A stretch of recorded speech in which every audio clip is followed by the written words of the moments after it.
Sit right back, the time is now. Tammy's gonna show you how to cook it up like Mama used to do. Well, she makes it easy, she shows you tricks. Won't too long, get all real quick, and the all-star of the kitchen. Today you are in for a treat because we're making my homemade white lily buttermilk biscuits with a delicious piece of Swaggerty sausage. Let's get started. When I was a young girl, when I was a little girl, we had a hog barn. And up on the hill, we had hundreds of hogs. So every year we made our own sausage. And I love breakfast sausage. And trust me when I say Swaggerty sausage reminds me of the sausage that I had when I was growing up. Collardvalleycooks, hey, we're having fun. Collardvalleycooks, we're getting dinner done. Hey y'all, it's Chris and Tammy with Collardvalleycooks. It is Sunday and me and Chris are ready for a sausage biscuit breakfast. We're having it for a lunch actually, and we're going to use our delicious Swaggerty sausage. We are now sponsored by Swaggerty's, so if you want to know how you can get your hands on my favorite sausage, then look at the clip at the end of the video and it's going to tell you exactly how to find it. All right? Now, one thing I found, and I don't know why, is that these sausages just look prettier when you fry them in an iron skillet. No kidding. And sometimes if you don't preheat your skillet first, they want to stick just a tiny bit. If you'll run a flat spatula under them, they just lift up real pretty and they're browned along the bottom evenly. And for some reason, when I put them in non-stick, they don't do as good. But of course you can cook them in there. They're just not gonna be as pretty. Now this is an iron skillet, and I preheated it just a little bit. We're gonna lay our sausages in here.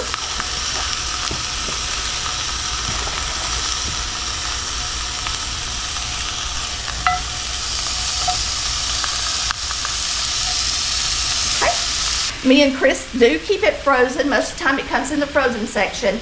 And then we just pop out what we're gonna cook and put it in the skillet frozen. And it works perfect. And we'll get those flipped in a minute. We about finished up this box. That's how much we love it, don't we, Chris? It's the best. It's the best. All right, this is our Swaggerty sausage. Lots of times it comes in the 30 patty. Now me and Chris always keep this frozen, and you can see that these are frozen right now. And then you just take them out frozen and you put them in your skillet to fry. Okay, we're gonna start out mixing up our biscuits, and I like to use shortening. It's my favorite way, and I like to use whole buttermilk. So these are gonna be buttermilk biscuits. So 2 cups of flour, and when you bake with buttermilk, you should always put in a pinch of soda. Pinch of soda, and that's self-rising white lily flour, the best flour on the planet. Right, Chris? Absolutely. And we're going to use about a 1/4 cup of shortening.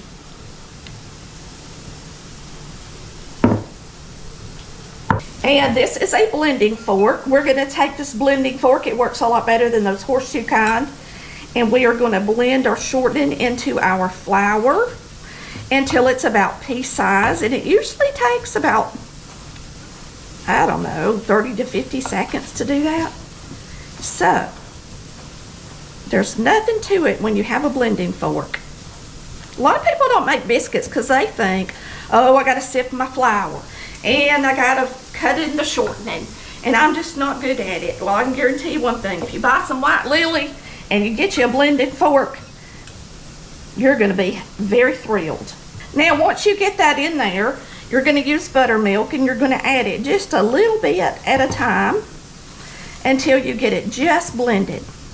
And just blended means there's not any more flour left in the bottom of the bowl, but you gotta be careful or you'll put too much milk and it'll be too sticky, and then it'll be harder to know how many times you need to fold it over when you get it on the counter, all right? Because that makes a difference. I'm used to making 1 cup biscuits more than I make 2 cup biscuits, so I'm going a little slow with this milk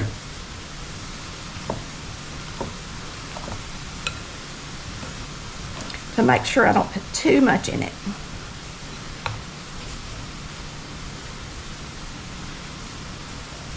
You can just add your milk right where your flour is still sitting on the bottom of the bowl.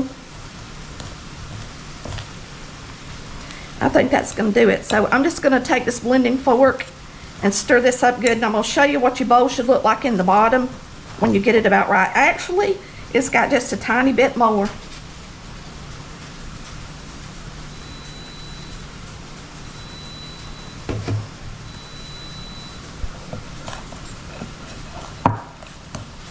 Just like that. That's about how it should look in the bottom. And it shouldn't be so sticky that it looks wet, okay? Now, when you're making a sausage biscuit, you really should have a patty that's just slightly larger than the biscuit that you're making. And that way, when it fries up, it's going to be really pretty in your biscuit. All right, so we're going to take a little flour and we're going to put it out on the counter. And these biscuits are actually being made with unbleached flour. You can tell they're a little browner than my biscuits usually are because that's all my grocery store had at the time when I went in to buy flour. They did not have bleached self-rising. They had unbleached self-rising. And so I bought it because I don't want another brand. That's for sure. And I didn't want to have to add baking powder to it. I could have got bleached all-purpose, but I didn't want it. All right, so you're going to fold it over about 7 or 8 times. And I'm going to put some shortening in my pan.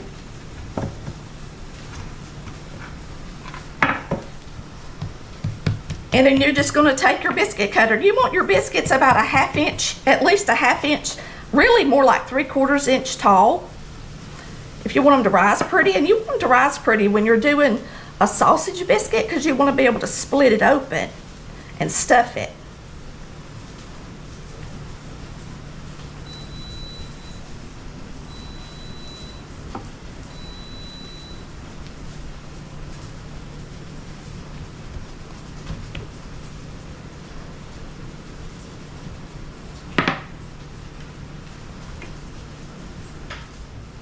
Let's make some real little ones for fun.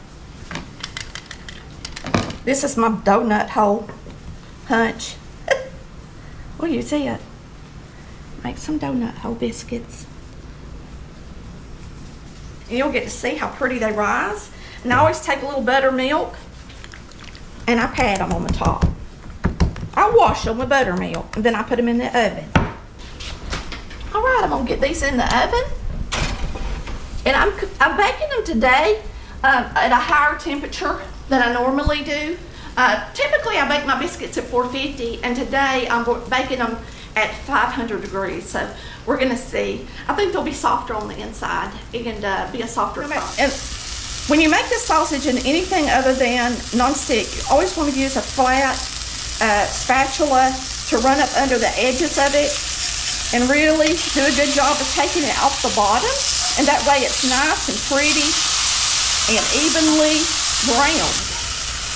Nothing makes it as pretty on the bottom to me as an iron skillet. Look how pretty that sausage is. It's just pretty.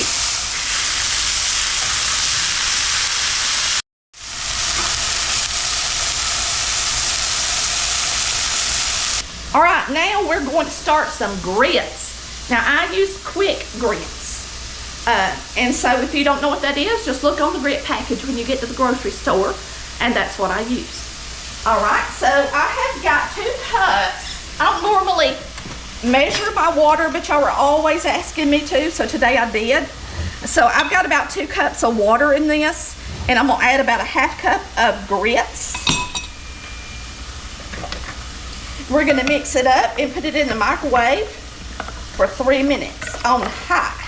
If you're gonna use your microwave for grits, oatmeal, or pudding, you really need a batter bowl, which is what I'm using because it's really tall. And when they start expanding, because they bubble, they don't spill and make a mess in your microwave. All right, so I don't recommend you making them unless you have a really high bowl. Yeah, we started eating this sausage about, what, 2002? When we moved to Dallas? I'm not real sure for sure, but the first time, of course, we ever bought it was at Sam's Club. Yeah. And we fell in love with it. And so we always shopped at Sam's Club when we lived there because we had one. Yeah. Here where we live, a Sam's Club is all the way in Brunswick. And so when we moved here, we did drive all the way to Brunswick to buy our sausage. Yeah, we did, didn't we? We sure did. The first place we found it was a Save-A-Lot Yeah. in Brunswick. So that tool for finding your sausage online is really cool. If you go on their website, it'll tell you where it's sold locally. But she told me to tell you guys to always call and make sure it's in stock before you take a drive, all right? The first 3 minutes, of course, they're not done yet. They're really just getting hot. So you're gonna take them out, give them a good stir, and put them right back in there.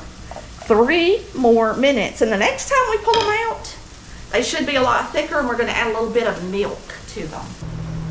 And I'm going to check the bottoms and make sure they're nice and brown. They are beautiful. Now this is why I love my aluminum biscuit pan so much more than cast iron, because it just makes the prettiest biscuits. Look how pretty that is. And we're just going to flip these over so they don't sweat. Woo, they're hot. So I'm just going to flip them over on their side a little bit so that the bottoms don't sweat and it stays crunchy. They got so many layers. They're just they're already ready for sausage. I know. aren't they? Look how pretty that is right there. Perfect. Beautiful biscuits. Oh, I'm so hungry. This is going to be so good, y'all. Good stuff. Let's check out our sausage. I think I could flip it over and just about get it out by now.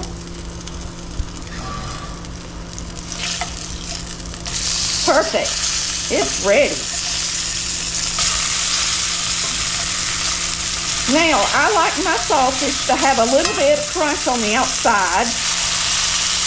But if for any reason you like your sausage to be real soft, this is when you can pour some coffee in here, soften up that sausage and make you a little red-eye gravy at the same time. Now some people think you gotta have ham to make red-eye gravy.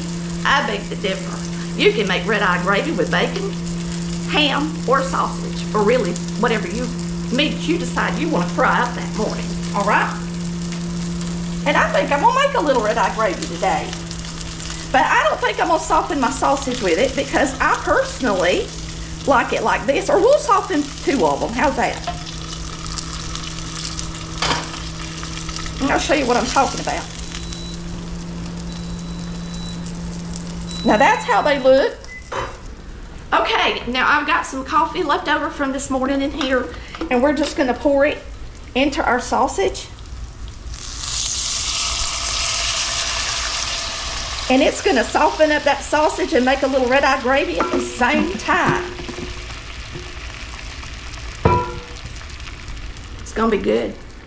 All right, we'll come back over here and deglaze it, but you want it to sit there just a minute first. I'm gonna put just a little bit of milk in them. I typically like to make my grits with 2% milk instead of water, but today I used water. So I'm gonna add a little half and half cream to them to make them real nice and creamy. Now we're gonna put them back in the microwave and cook them until they're nice and thick. Then we're gonna get them out and add our butter, salt, and pepper. And I love sugar in mine. So we're gonna get these back in the microwave. Now remember, everybody's microwave's different wattages. So where I might cook mine 3 minutes, you might have to cook yours 4 minutes. And then if you have a really high-powered, nice microwave, you might just have to cook it 2 minutes. So you can't always go by my timing on the microwave. You gotta be real careful with that. My microwave is 1100 watts for your information, all right? Let's get over here and look at our red-eye gravy. And now you're gonna see this sausage is gonna be, I'm gonna flip it over and let it sit on that side in the gravy. You'll be able to tell the difference in the texture of the sausage. So if you want a really soft sausage, you can always add water if you're not gonna make gravy. Just anything to bring that sausage to a softer consistency if that's what you like, all right? But I'm gonna tell you, coffee's really good on it, all right? All right, today I am going to scramble a couple of eggs because we're having sausage biscuit. I'm going to just fold them over lightly so that they're easy to put on a biscuit if you want egg on your biscuit. And I personally like all egg, no milk. But now you make your scrambled eggs however you want to, but this is how I like to do mine. Really just barely give it a good swirl without scratching my nonstick skillet. You just kind of stay on top of it and don't run it across the bottom. I always salt and pepper my eggs while I'm cooking them. Always.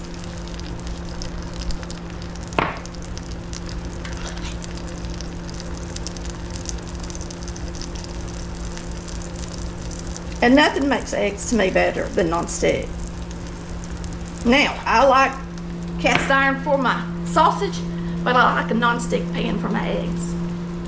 And I'm gonna take out this sausage and you'll be able to tell that it's a lot softer next to the other sausage. That's how my mama likes sausage. This is how me and Chris like our sausage. And I'm gonna put my gravy in here.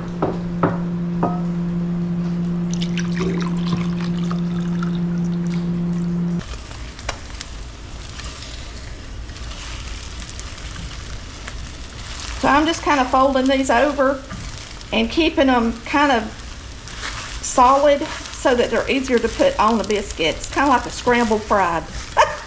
Kind of like a scrambled fried egg. Really, that's ready. And that way you can just fold it over. You know, it's in nice big pieces to put on your biscuit.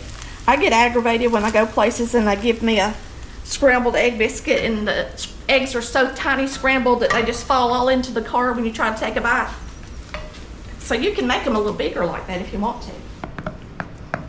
And keep in mind that grits do get thicker as they sit and cool down a little bit. So you don't want to make your grits thick to start with. You want them to be about like you see them here, kind of creamy looking, because as they cool down, and especially once you put them on the plate, they're gonna get stiff. All right, there's some pepper, salt, butter,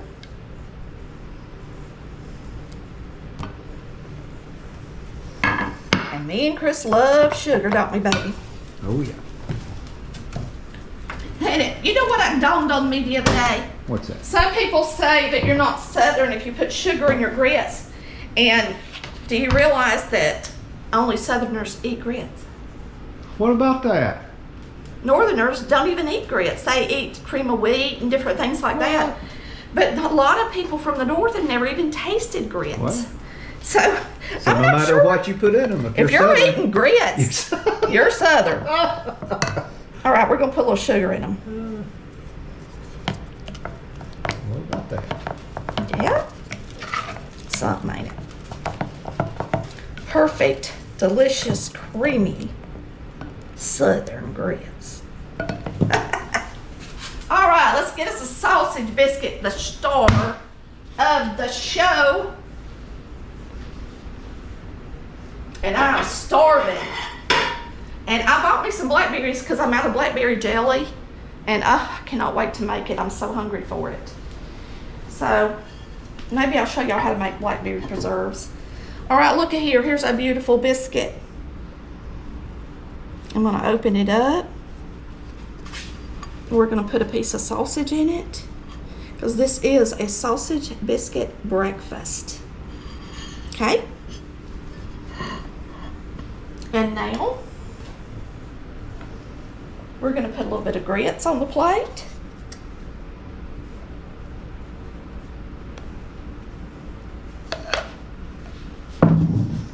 I'm gonna open up one of these biscuits and put some red-eye gravy on it because we made it.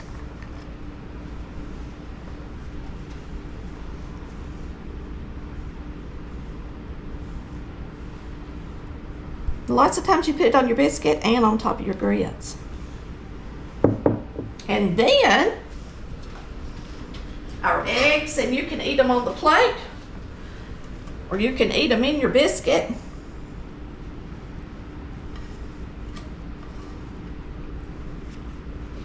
Delicious eggs. And why not an extra piece of delicious Swaggerty sausage? Now that makes me hungry. I'm so hungry today. Let's give it a try. Now, I like my sausage biscuit with mustard. And we love this Alabama Golden Eagle table syrup. It tastes buttery and good on a delicious biscuit. And I personally like to drizzle it all over my breakfast. So I'm gonna drizzle a little bit of this on my breakfast. Then I'm gonna put a little mustard on my biscuit. So my mustardy biscuit, I'll eat by itself.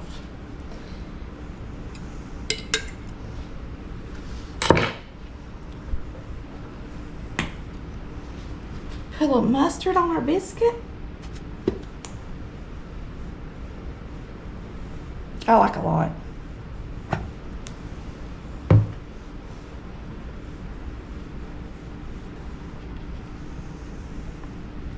Does that look good? Delicious mustardy biscuit. Let's give it a try.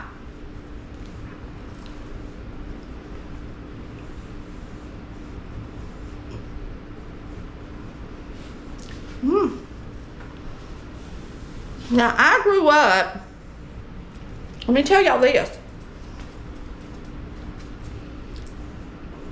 When I was a young girl, when I was a little girl, we had a hog barn.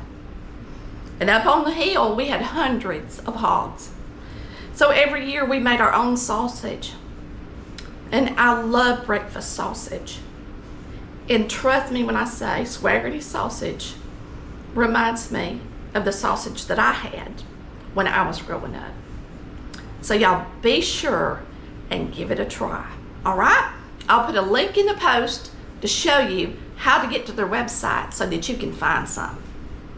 I just hope you enjoyed watching our delicious sausage biscuit breakfast with Collard Valley Cooks. Y'all come back and see us, and me and Chris are about to have a feast.